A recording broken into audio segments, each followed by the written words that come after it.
Salam damai sejahtera Bapak Ibu serta saudara-saudari semua. Untuk memulai renungan tentang firman Tuhan hari ini, mari kita bersatu di dalam doa. Tuhan Allah Bapa di surga yang melampaui segala akal, hati, dan pikiran kami umat manusia, berfirmanlah kepada kami sebab kami bersedia untuk mendengar, dan atas pertolongan Roh Kudus mampukan kami agar boleh melaksanakan firman-Mu itu dalam hidup kami sehari-hari. Dalam nama Tuhan Yesus kami berdoa kepadamu. Amin. Sebagai nas renungan firman Tuhan hari ini diambil 2 Timotius 2 ayat 1 yang berbunyi, "Sebab itu hai anakku, jadilah kuat oleh kasih karunia dalam Kristus Yesus." Sebagai tema yang diangkat dari nas renungan kita ini adalah pribadi orang beriman percaya kepada Kristus kuat di dalam anugerah-Nya. Sudah selayaknya kita harus bersyukur kepada Tuhan Yesus Kristus bahwa kemajuan dan perkembangan teknologi komunikasi khususnya yang cepat telah memberi kemudahan dan kecepatan dalam berbagai bidang. Namun kemajuan teknologi tidak menjamin kehidupan umat manusia menjadi lebih kuat, teguh, dan tangguh di saat menghadapi berbagai permasalahan dan kesulitan hidup. Kita mungkin pernah mendengar pribadi orang yang sukses di dalam karir, tetapi hidupnya hampa dan hanyut dalam keputusasaan. Pertanyaannya adalah, apakah yang perlu kita harus pahami agar di tengah kemajuan dan perkembangan teknologi komunikasi, kita tetap menjadi pribadi yang kuat dan tangguh? Rasul Paulus menasihati Timotius agar kuat oleh anugerah Allah. Nasihat ini penting bagi Timotius yang masih muda dan belum banyak pengalaman, agar tetap kuat dan teguh di dalam menggembalakan jemaat atau umat Kristen yang ada di Efesus. Kesulitan dan tantangan pelayanan bisa membuat Timotius menjadi lemah dan mudah putus asa. Rasul Paulus selama hidupnya telah memberikan contoh dan teladan iman bagaimana saat menghadapi tantangan dan kesulitan pelayanan, ia berhasil melewatinya di dalam anugerah Allah, karena anugerah tersebut tidaklah sia-sia.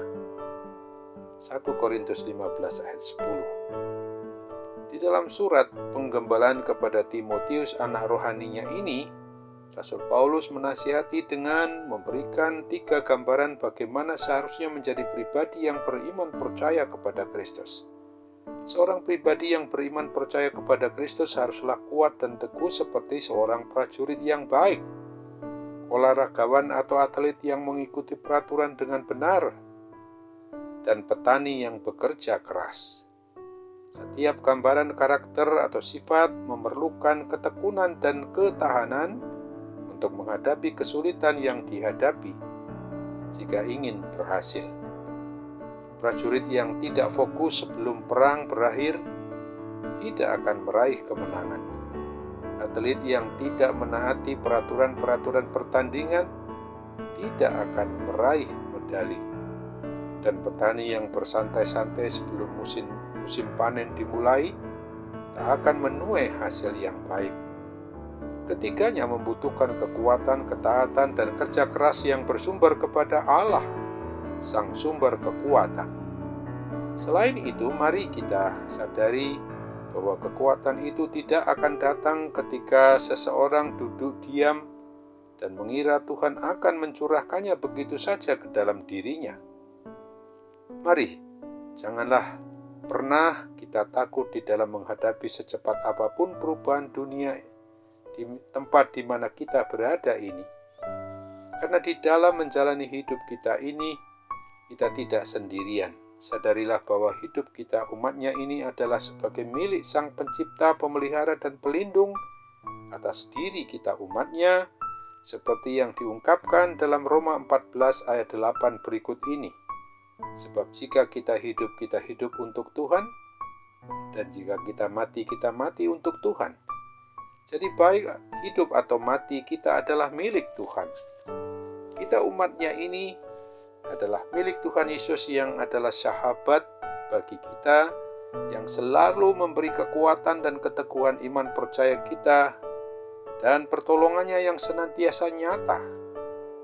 Marilah kita mau menjadi pribadi orang yang kuat di dalam anugerah Allah, meskipun kita selalu saja berhadapan pada kesulitan dan tantangan hidup yang datang silih berganti. Ketaatan, keteguhan iman, percaya, dan kerja keras di dalam berbakti, menyembah, memuji, dan memuliakan Tuhan Yesus Kristus pasti akan membawa setiap pribadi kita ini dapat mengalami kelimpahan anugerah Allah Bapa kita, supaya hidup dan pelayanan kita senantiasa digerakkan oleh dan berdasarkan anugerah Allah itu, yang adalah Bapa kita itu sendiri. Mari kita pertanyakan kepada diri kita sendiri, apakah yang kita harus lakukan sekarang di saat menghadapi kesulitan dan tantangan hidup berdasarkan firman Tuhan hari ini. Amin. Mari kita kembali bersatu dalam doa. Tuhan Allah Bapa di surga, terima kasih untuk firman-Mu yang mengingatkan kami pada hari ini, supaya kami sebagai pribadi yang mengaku beriman, mengaku percaya kepada Tuhan Yesus Kristus ini, sungguh-sungguh kami harus kuat dan teguh di dalam anugerah-Mu yang senantiasa Kau berikan, untuk dapat bertahan melawan segala kelemahan sifatnya apapun juga yang dapat melemahkan iman percaya kami, supaya kami boleh dikuatkan kembali ketika kami memang hanya mau mengandalkan anugerah penyertaan, pemeliharaan, perlindungan yang tidak pernah luput dalam kehidupan kami bagi diri kami ini sendiri.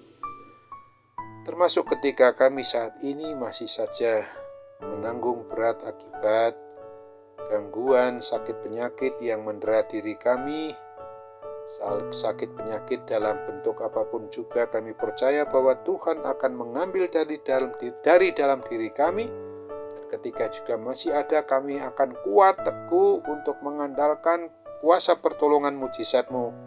Kami pasti dibebaskan dari segala penderitaan akibat gangguan sakit itu. Dalam nama Tuhan Yesus, kami mau berdoa dan bersyukur kepada-Mu. Amin.